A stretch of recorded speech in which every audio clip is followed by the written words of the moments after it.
വിശുദ്ധ കൊച്ചുത്രേസ്യയുടെ വായനാശീലം. ചെറുപ്പം മുതലേ നല്ല വായനാശീലം ഉണ്ടായിരുന്ന കൊച്ചുത്രേസ്യ വിശുദ്ധ ഗ്രന്ഥവും ക്രിസ്ത്യാനുകരണവും വിശുദ്ധരുടെ ജീവചരിത്രവും പതിവായി വായിക്കുമായിരുന്നു. ഇതേപ്പറ്റി കൊച്ചുത്രേസ്യ തന്നെ പറയുന്നുണ്ട്: വായനയ്ക്കുള്ള ആ വാസന ഞാൻ കർമ്മമഠത്തിൽ പ്രവേശിക്കുന്നവരെയും അങ്ങനെ നിലനിർത്തിയിരുന്നു. എത്ര പുസ്തകങ്ങൾ എൻ്റെ കയ്യിലൂടെ കടന്നുപോയെന്ന് പറയുക സാധ്യമല്ല.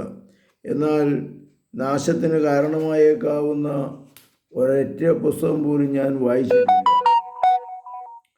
ഒരു ചെറിയ പെൺകുട്ടിക്ക് ഉണ്ടാകാറുള്ള എല്ലാ സ്വഭാവവിശേഷങ്ങളും കൊച്ചുത്രേസ്യയിലും പ്രകടമായിരുന്നു. ഒരിക്കൽ ചേച്ചി ലയോണി ഒരു കുട്ട നിറയെ സമ്മാനങ്ങളുമായി വന്നു. ഇഷ്ടമുള്ളത് എടുത്തുകൊള്ളുക എന്ന് പറഞ്ഞപ്പോൾ സെലിൻ ഇഷ്ടപ്പെട്ട ഒരു കുഞ്ഞ് ചരട് കെട്ടെടുത്തു. ആ സമയം കൊച്ചുത്രേസ്യ കൈനീട്ടി പറഞ്ഞു: എനിക്ക് മുഴുവനും വേണം.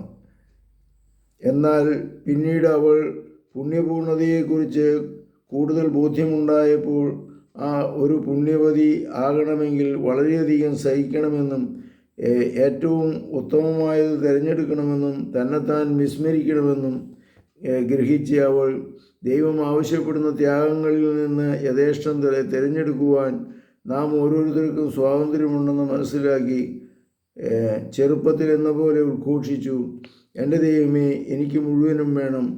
പകുതി പുണ്യവതിയാകാൻ ഞാൻ ഉദ്ദേശിക്കുന്നില്ല. അങ്ങയെ പ്രതി സഹിക്കേണ്ടി വരുമെന്ന് ഓർത്ത് ഞാൻ വ്യാകുലപ്പെടുന്നില്ല. ഒന്ന് മാത്രമേ ഞാൻ ഭയപ്പെടുന്നുള്ളൂ: സ്വാർത്ഥതയുടെ സംവരണം. അങ്ങ് അത് എടുത്തുകൊള്ളുക. എനിക്ക് മുഴുവൻ പുണ്യവതിയാകണം എന്ന് തന്നെയാണല്ലോ അങ്ങയുടെ ആഗ്രഹം. കുഞ്ഞായിരിക്കുമ്പോൾ തന്നെ പുണ്യപ്രവർത്തനങ്ങൾ ചെയ്യുവാൻ കൊച്ചുത്രേസ്യയ്ക്ക് വളരെ ഉത്സാഹമായിരുന്നു. അത് വലിയൊരു ദൈവീക കൃപയായി അവൾ കണക്കാക്കിയിരുന്നു. പ്രായമാകും തോറും അവയോടുള്ള ആകർഷണം കൂടുതൽ ശക്തമായി അവളിൽ ഉണ്ടായിരുന്നു.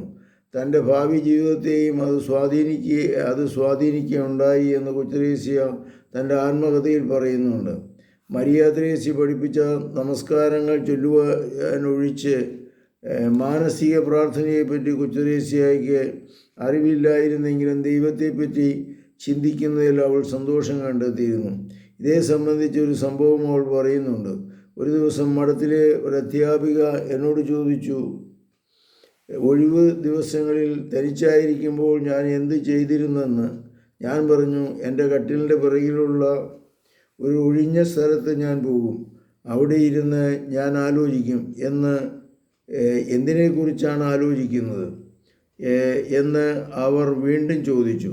നല്ല ദൈവത്തെക്കുറിച്ച് ഞാൻ ആലോചിക്കും. ചുരുക്കി പറഞ്ഞാൽ ആ നല്ല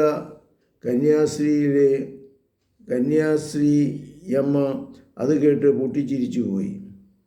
പരിശുദ്ധ പരമദിവ്യകാരുണ്യത്തിന് നേരവും ആരാധനയും സ്തുതിയും പുകഴ്ചയുണ്ടായിരിക്കട്ടെ. യേശുമിശിഹായ്ക്കും സ്തുതിയായിരിക്കട്ടെ.